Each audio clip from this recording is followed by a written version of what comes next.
Welcome to this edition of Pacific Magazine. I'm Tech Sergeant Brian Magee, and I'm in Guam, where Operation Christmas Drop is the highlight of the holiday season for the military. Today, we take you around the Pacific for some holiday spirit. We'll take a look at Operation Christmas Drop, Santa visits the children at Camp Fuji, and we'll see Santa suit up for a 5K at Yokota Air Base. We start here in Guam with one of the longest running airlift missions in the Department of Defense. Roughly 200 volunteers, including international partners from Australia and Japan, came to Andersen Air Force Base to help pack boxes for the 65th annual Operation Christmas Drop in early December. So today was the culmination of 11 months of hard work, so it's hard to believe that 11 months has all led to an hour of packing. Approximately 140 boxes were packed with more than 40,000 pounds of essential supplies like tools, food, and clothes, including toys for the kids. It's more than just the items that are in the box. You know, it's really the spirit and the heart and the generosity that's behind it that I think means as much to them as anything. Once the items are packed with a watertight seal, the boxes are taken to the flight line, loaded onto C-130s, and ready for delivery on more than 20 missions spanning nearly 2 million nautical miles throughout the Pacific. Operation Christmas Drop is a great exercise to come out and be part of because we learn to operate with the Japanese and the United States. We're quite close allies and we are called upon to work together in humanitarian assistance missions quite often. The boxes are delivered to the 20,000 people living throughout the Commonwealth of Northern Marianas Islands, the Federated States of Micronesia, and the Republic of Palau. This year, the U.S. Navy and Coast Guard participated for the first time and delivered boxes by boat. Well, today we got to unload just a lot of donations that people came together just to give. We were able to unload that onto our ship so that we can take that with us on our next underway trip. It's like part of my job, but it feels like, you know, a privilege at the same time to do. Operation Christmas Drop has grown to become an annual holiday tradition beloved by all on Guam and within the region. Reporting from Andersen Air Force Base, Guam, I'm Technical Sergeant Brian Magee. Operation Christmas Drop has been around since the 1950s. Here's Amy Forsyth with a look back on its early beginnings.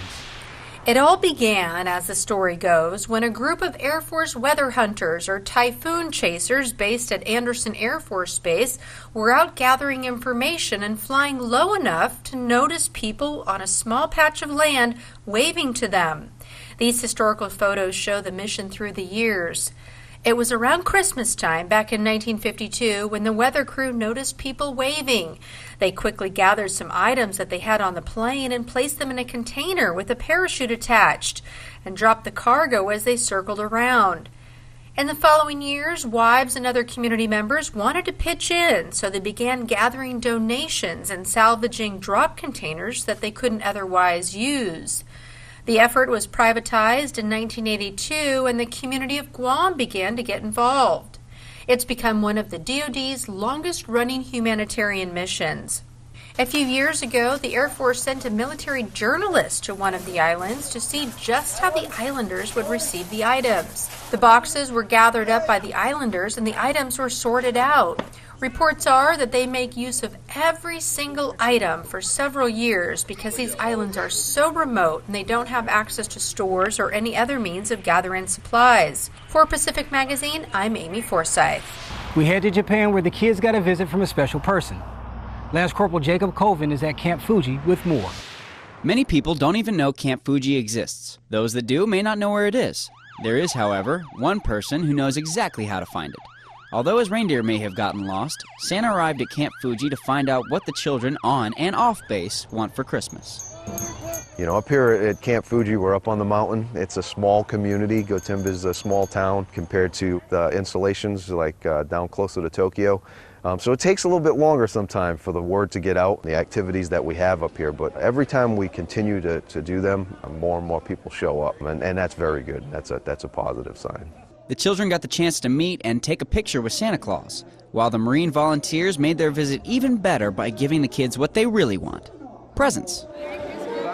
Camp Fuji here, we like to include the local community in everything we do, both military training and community events like this. I think we have at least 2 a quarter that we do to celebrate with the local community, bring them on base, show them what we do, show them who we are, interact and increase our friendships and our growing relationships with the local population. What better way to do that than having a tree lighting at Camp Fuji? 3, 2, 1.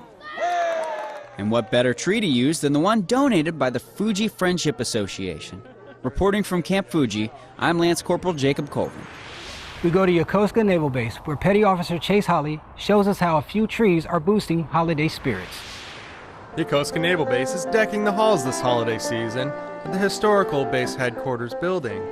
With Christmas music and carols, more than 30 decorated trees, and photos with Santa, and performances by choirs and dance groups, there is something for everyone during this year's Festival of Trees. The best thing about Festival of Trees are the trees. Looking at the trees, everything is different. All the decorations are unique to the command. The skulls have handmade decorations. There's a lot of pictures of sailors. Everything is just different. There's no tree the same. Santa is here all day, both days, for photos and for kids to meet him.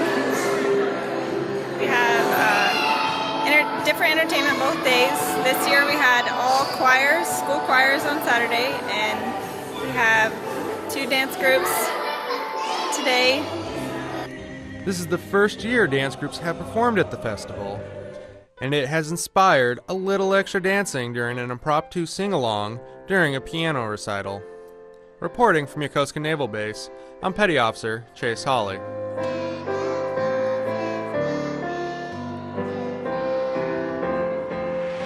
Up next, we go to Korea, where the community has come together for some holiday music. As the air grows colder, the hearts of the U.S. Army Garrison Yongsan community grow warmer with this year's holiday concert. This is a great community event, and we are just one voice, one team, one fight. The South Post Chapel celebrates the holiday season with hundreds of attendees, including 75 to 80 members of the combined choir. Choir members have volunteered their time by practicing non-stop since September. Guests enjoy the cheerful music of the Youth Orchestra, Combined Choir, and 8th Army Band. Army Sergeant Karen Solano, Yongsan, Korea. For the last segment of this edition of Pacific Magazine, see how Santas are staying fit for the holidays at Yokota Air Base. Santas flew in for Yokota's first Santa Shuffle to promote running and to celebrate the holiday season. We wanted to show that running can be fun. I mean, dressing up in Santa suits and running, it doesn't have to be a chore. Running is a great way to exercise, great activity. Strider members love running and run all over Japan, and we just kind of want to share that with people at Yokota and try and get some new membership involved as well. This is a run that's done in the States all over. Every Christmas there's lots of different Santa runs going around, but this is the first time we've had one on Yokota, and so we're excited to bring one here. Friends and family warmed up after the run with some hot cocoa and donuts. Petty Officer Lorelei Vandergrind, Yokota Air Base, Japan. And that does it for this special holiday edition of Pacific Magazine. I'm Tech Sergeant Brian Magee in Guam. Thanks for watching, and happy holidays. And we leave you with some imagery from Operation Christmas Drop.